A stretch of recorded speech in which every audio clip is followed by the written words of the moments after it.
नमस्कार मित्रमैत्रिणींनो, सर्वप्रथम तुम्हाला महाशिवरात्रीच्या अगदी मनापासून खूप खूप शुभेच्छा। आज आपण बनवणार आहोत वाळवणातला पहिला प्रकार, तो म्हणजे बटाटा आणि साबुदाण्याचे पापड। अगदी ते खायलाही अगदी छान लागतात, चवीलाही लागतात, त्याचबरोबर अगदी हलके फुलके, बनवायलाही सोपे, काही जास्त तुम्हाला त्रासही होणार नाही। तर चला पटकन आपण या रेसिपीला सुरुवात करायची। तर सगळ्यात अगोदर इथे मी घेतले कढई ठेवली आणि त्याच्यामध्ये घालायचे आपण साबुदाणे मी घेतले 125 ग्राम घेतले। अगोदर स्वच्छ अगदी तुम्ही चाळून वगैरे घ्या, एखादा कचरा असेल तो सगळा निघून जातो।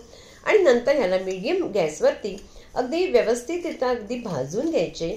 अशा प्रकारे भाजल्यामुळे काय होतं, ते थोडेसे हलके सुद्धा होतात आणि हलके झाले की अगदी चांगले ते मिक्सरमध्ये आपण घातल्यानंतर वाटले सुद्धा जातात। आणि जितकं होत असेल ना तितकं तुम्ही आळूवर अगदी व्यवस्थित करा, म्हणजे जास्त कुठेही करपायला द्यायची नाही, म्हणून गॅस अगदी लो टू मीडियमवरती ठेवायची। साबुदाणे भाजले गेले तर थोडेसे आपण त्याला थंड करण्यात केले आणि आता मिक्सरमध्ये घातले। आता हे काय करायचं, आपण अगदी त्याची पावडर अगदी बारीक पूडसारखी करायची।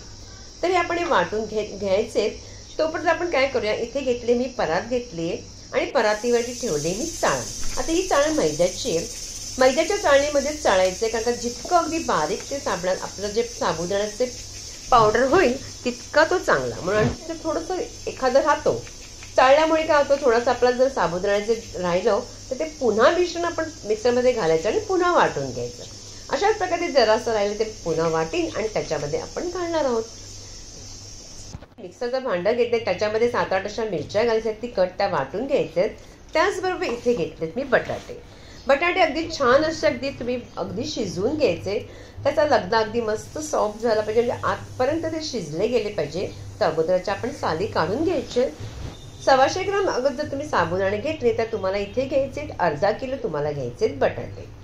आणि हे जे प्रमाण अगदी या पापडांसाठी अगदी परफेक्ट प्रमाण आहे। सगळे मी बटाटे सोडून घेतले, परातीमध्ये किसणी ठेवायची आणि बटाटा आपण याच प्रकाराने किसून घ्यायचा। जर तुम्ही हाताने जर करण्याचा प्रयत्न करता, अशा प्रकारे केल्यामुळे काय होतं, कुठेही गाठी वगैरे राहत नाही। आणि जेव्हा आपण एखादा हाताने दाबून वगैरे करतो ना, तर काय होतं, त्या एखादा तरी तुकडा त्याच्यामध्ये राहतो, मग काय होतं, पापडही आपले बरोबर बनत नाही। हे पहा, मी अगदी चांगला व्यवस्थित त्याला किसून घेतलंय। म्हणून अशा प्रकारे दाबून वगैरे करायचेच नाही, अशाच प्रकारे किसणीने किसून घ्यायचं। सगळे बटाटे मी आता किसून घेणार आहेत। छान असे किसून झालेले आहेत। त्याच्यानंतर हिरवी जी मिरची आपण वाटून ठेवली होती ती घालायची। त्याच्याने त्याची चव अगदी मस्त लागते। तुम्हाला जितकं तिखट हवं असेल ना तितकं घेऊ शकता। मी इथे 7-8 घेतल्या होत्या। आता हे सगळं आपण मिरची काढून घ्यायची। पण इथे घातलंय चवीपुरतं मीठ आणि नंतर घालायचे थोडंसं जिरं। आता हे सगळं आपण घातलं की आणि साबुदाण्याचा जो आपण पावडर करून ठेवला होता ते सगळं पावडर याच्यामध्ये घालायचंय। आता हा अगदी बघा किती बारीक असा करून घेतलेला आहे। अशाच प्रकारे करायचंय। त्यानंतर काय करायचं, सगळं मिश्रण आपण व्यवस्थितरित्या ज्याप्रमाणे आपण चपात्या करताना आपण पीठ मळतो त्याचप्रमाणे याला छान असं मळून घ्यायचं। इथे पाणी वगैरेची काही गरज लागतच नाही, कारण आपण बटाटे घेतले, त्या बटाट्याबरोबरच चांगले अगदी साबुदाण्याचा जो पावडर आहे ते मस्त असं मळलं, अगदी मस्त मळून जातो। जितकं होत असेल ना व्यवस्थित मळण्याचा प्रयत्न करा। जर हे मळलं गेलं नाही पीठ तर मात्र साबुदाण्याचे पापड बरोबर होत नाही। म्हणून जितकं होत असेल अगदी मस्त असं चपातीच्या पिठासारखं मळून घ्यायचं। पहा ते किती मस्त छान मळलं गेले। आता काय करायचं, ह्याला आपण झाकून एका भांड्यामध्ये काढायचे किंवा परातीमध्येच मी ठेवणार आहे आणि त्याच्यावरती भांडे ठेवून अर्धा तास त्याला अगदी ठेवून द्यायचे।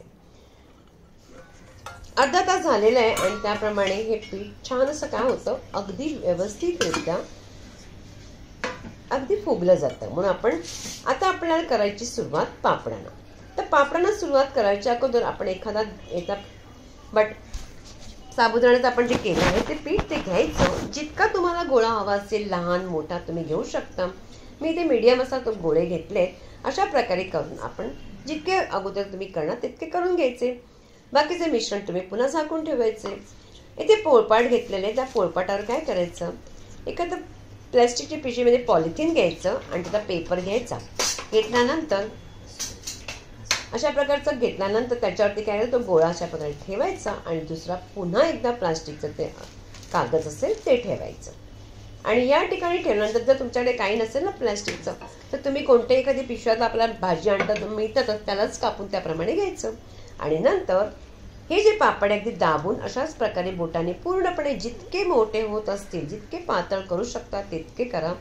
जाड मात्र करू नका. जाड केले तर मात्र पापड बरोबर तळालाही वेळ लागतो आणि अगदी जास्तच कडक होतात. ते म्हणून अशा प्रकारेच तुम्ही करून घ्यायचे. जितके पातळ होईल तितकं करायचे. आता मी इथे अगदी मस्त असं छान असं करून घेतलंय. ही तुम्हाला पहिली पद्धत दाखवली की कशी करायची. पुन्हा तुम्हाला दुसरी पद्धत सुद्धा दाखवेन.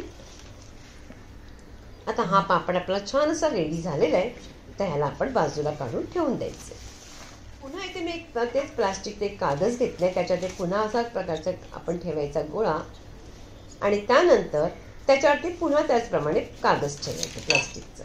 अशा प्रकारे ठेवलं ना की नंतर काय करायचं, याच्यावरती आपण आता जी लाटणी असते ती लाटणीने लाटायचं. थोडंसं अगोदर दाबायचं आणि नंतर लाटणीने लाटताना काय करा, त्याचप्रमाणे जे कागद आहे प्लास्टिकचा तो अगदी पूर्णपणे फिरवत जा. त्यामुळे फिरवल्यामुळे काय होतं, पापड अगदी व्यवस्थित अगदी गोल होतात आणि तुम्हाला जितके मोठे पातळ करता येईल ते सुद्धा होतं. आता ही दुसरी पद्धत सुद्धा तुम्हाला व्यवस्थित दाखवली, तुम्हाला तिसरी पद्धत सुद्धा दाखवली. जी तुम्हाला आवडत असेल ते तुम्ही करू शकता. म्हणजे या प्रमाणे आपण पापड करू शकतो. बघा हा सुद्धा पापड अगदी छान असा झालेला आहे. अशाच प्रकारे सुद्धा तुम्ही करू शकता. हे सुद्धा सोपं आहे आणि अगोदर दाखवलं ते सुद्धा सोपं आहे. आता तिसरी पद्धत दाखवते. पुन्हा ते प्लास्टिकचं ठेवायचे, पुन्हा हा गोळा ठेवायचे आणि ज्याप्रमाणे प्लास्टिकचा जो कागद आहे तो सुद्धा त्याच्यावरती ठेवायचा. अशा प्रकारे ठेवला गेला की आता एखादी कोणती प्लेट घ्या आणि अशा प्रकारे फक्त त्याला पूर्ण दोन्ही हाताने असं दाबून असं फिरवायचं. अशामुळे जितकं होत असेल तितकं तुम्ही त्याला प्रेशर द्यायचं आणि तो आपला पापड अगदी व्यवस्थितरित्या होतो. बघा किती मस्त झालंय. माझी जी गोळी होती थोडी छोटी होती. जर आणखीन जर तुम्ही मोठी केली तुम्ही मोठी करू शकता. मी जरा लहानच पापड केलेले आहेत. आता हे तुमच्यावरती की तुम्हाला लहान मोठे किती करायचे ते. तिन्ही पद्धत तुम्हाला मी दाखवली, ती तुम्हाला जी सोपे वाटते ते करा. इथे मी सगळे पापड अगदी वाळत घातलेले आहेत, घरातच घातलेत. अशा प्रकारे घातल्यानंतर मी नंतर एकदा एक ऊन लावून घेणार आहे. अगदी व्यवस्थितरित्या मस्त सुकतात. घरातच बरेचसे वाळले जातात पंख्याखाली, पण एकदा तुम्ही जर ऊन लावलं तर वर्षभर छान असे टिकतात. आता हे पापड आपले सगळे झालेत. तर आता आपण 2 दिवसानंतर भेटायचे. पहा 2 दिवस मी अगदी छान असे पापड अगदी उन्हामध्ये वाळून घेतले होते आणि आता आपण ह्याला तळूनही दाखवते तुम्हाला. तेल गरम करायला ठेवलंय मी, ह्याच्यामध्ये पापड टाकले. जर तुम्ही पापडाची जर तुमचं साईज मोठा असेल तर ते जास्त मोठे होतात. माझ्या पापडाची साईज लहान आहे त्यामुळे मी या प्रकारे माझे झाले. आणि जर तुम्ही मोठा केला तर ते आणखीन मोठे होतील. तर पहा अगदी मस्त आपले पापड झालेले आहेत. थोडेसे मी पापड काढूनही दाखवले तुम्हाला. अशाच प्रकारे करायचे. अगदी साधी सोपी सिंपल अगदी रेसिपी आहे. पटकन सुद्धा बनते. ज्यांना येत नसेल ते सुद्धा बनवू शकतात. आणि याच प्रकारे तुम्ही पापड बनवायचे. तुम्हाला मी एखादा पापड हवं असतं तोडून सुद्धा दाखवू शकते. कशी वाटते रेसिपी मला कॉमेंट्स करून सांगायचे. आवडल्यास जास्तीत जास्त लाईक करायचे. आणि बघा तोडूनही दाखवते किती मस्त क्रिस्पी असे होतात. आणि पुन्हा भेटायचे आपण एका छानशा रेसिपी बरोबर.